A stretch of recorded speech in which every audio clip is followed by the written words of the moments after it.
Magandang hapon po, musiko.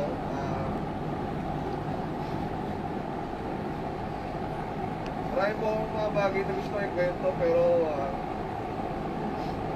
naalala ko lang yung una na yung pagkikita ni Eman. Sabi niya sa akin, sa wakas tol,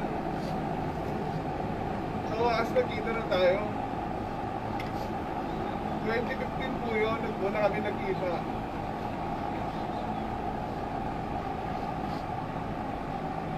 Hanggang sa ngayon, sa wakas niya, pinagbuklod niya po tayong lahat dito ngayon.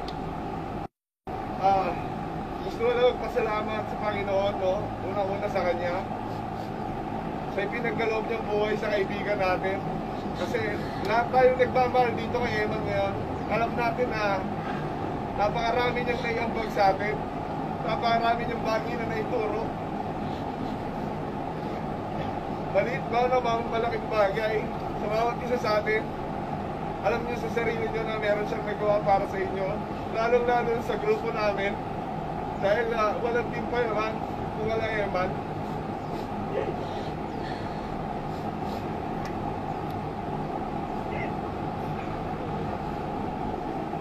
Gusto ko lang sabihin sa Eman na mahal na mahal ka namin. Lahat kami na nandito ngayon, nagtitipon sa harap mo, mamimiss ka namin, mamimiss namin yung hindi mo. Yung pagkamusta mo.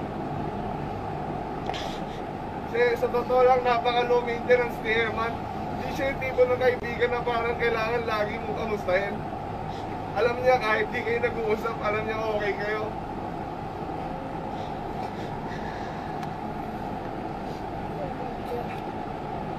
Panginoon, ang inihiling ko lang sa'yo ngayon, bigyan mo kami ng lakas ng loob lahat dito.